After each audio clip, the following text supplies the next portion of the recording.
Donc sur ces états généraux de la rhumatologie, je suis avec Philippe Orcel. Vous allez nous faire un point sur l'état des lieux du DPC. Alors, comment se porte-t-il ce DPC?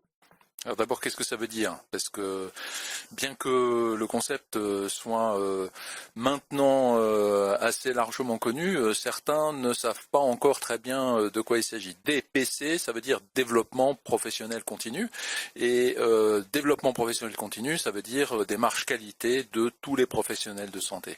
Donc c'est une obligation légale qui a été définie par la loi HPST, et c'est une obligation qui s'applique à tous les professionnels de santé, et donc en particulier aux médecins bien sûr.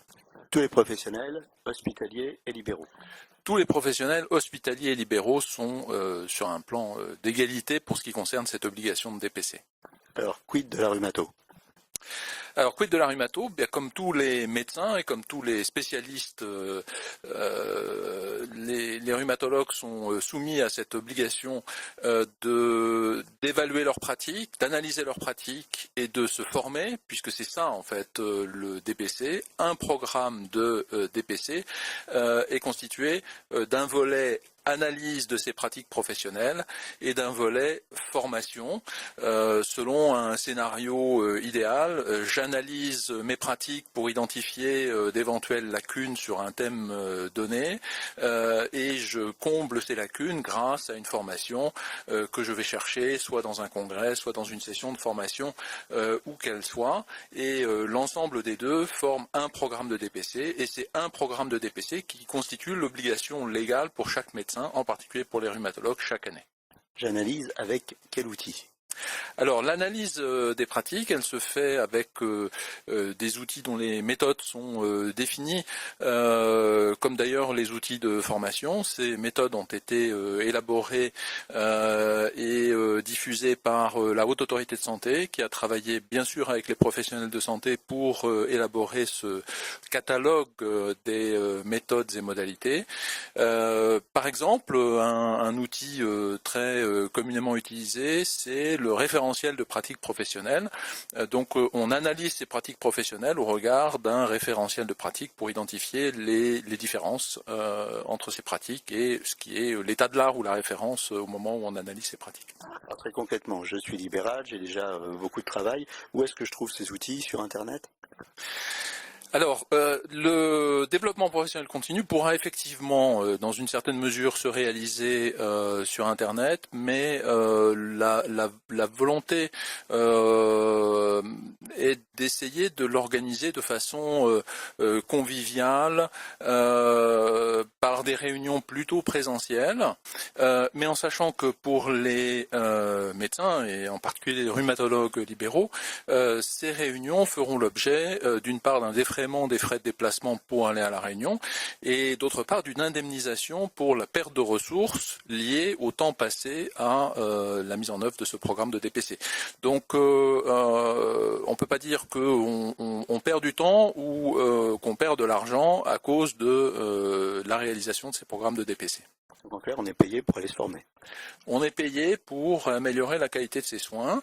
Le financement de ce système, ce dispositif de DPC est assuré en partie par l'État à travers les caisses d'assurance maladie, et ça témoigne bien donc du fait que en retour la caisse d'assurance maladie et l'État attendent une amélioration de la qualité des soins délivrés aux patients. Deux dernières questions. Comment c'est évalué et à qui je soumets mon parcours?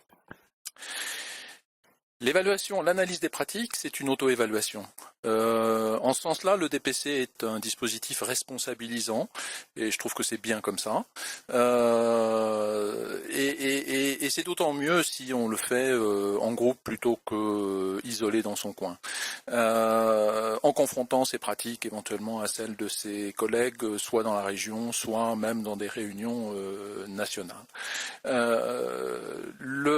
Donc c'est un dispositif auto-évaluatif. On s'engage on fait son programme, on valide son programme parce qu'il a été fait grâce à un opérateur de DPC, ce qu'on appelle les ODPC. Il y en aura un spécifique pour la rhumatologie.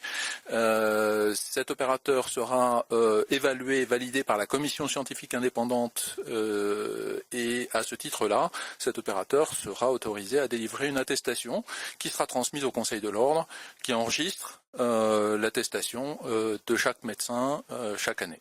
Alors, quid des congrès qui sont organisés par les amicales, les sociétés professionnelles? Est-ce que ça donnera lieu à une attestation de présence? Qu'est-ce qu'il faudra faire pour que ce soit validé? Alors, il n'y aura plus d'attestation de présence dans la mesure où il n'y a plus ces systèmes de forfait, d'horaire, etc. Par contre, tous les congrès nationaux, régionaux ou éventuellement sessions locales de formation pourront éventuellement s'inscrire dans le dispositif de DPC. Bien entendu, étant donné la nature de ces réunions pour le volet cognitif, c'est-à-dire le volet formation des programmes de DPC, à condition que des sessions individualisées DPC soient identifiées donc dans ces congrès et soient intégrées dans des programmes de DPC par les organismes de DPC. Donc c'est relativement simple, hein, et il suffit donc de se rapprocher de l'organisme DPC de la spécialité pour pouvoir inscrire ces réunions de formation dans les programmes de DPC. Une dernière question, la DPC c'est quelque chose de bien franco-français, quid des grands congrès internationaux? Alors, ça n'est pas du tout franco-français. Un dispositif très voisin existe au Canada et fonctionne déjà depuis nombreuses années. Il s'appelle aussi développement professionnel continu. Dans ses modalités pratiques, il n'est pas exactement construit de la même façon, mais dans l'esprit, c'est-à-dire analyse des pratiques et formation,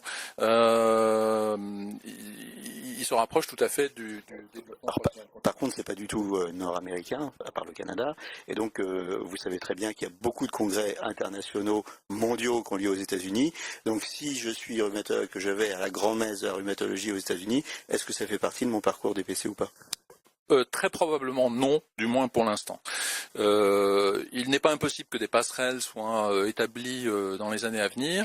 Il n'est pas impossible, et en tout cas certaines spécialités le réclament parce qu'elles ont très peu d'offres de formation en France. Et l'offre de formation, par exemple des spécialistes de médecine nucléaire, c'est le congrès européen de médecine nucléaire. Donc il faudra trouver des passerelles pour intégrer cette offre de formation dans le parcours DPC français pour ces spécialistes. Et il n'est pas impossible que ça puisse être le cas aussi dans notre spécialité pour des congrès non français. Mais ça sera probablement une évolution ultérieure. Pour conclure, un message à adresser aux rhumatos par rapport à la DPC? Contrairement à ce que certains veulent bien dire ou craindre, le DPC n'est pas une nouvelle usine à gaz de formation. C'est un dispositif qui, si on regarde les choses en face, est finalement assez simple, souple. Et je rappelle quand même que c'est obligatoire, donc autant s'y mettre. Et des informations seront vraiment prochainement diffusées à travers les différentes instances de la rhumatologie française pour mettre en place cet organisme de DPC de la spécialité qui sera vraiment très largement construit autour de toutes ces instances. Et rapprochez-vous donc de cet organisme de DPC de la rhumatologie pour en savoir plus et pour pouvoir vous engager dans cette démarche. Je vous remercie.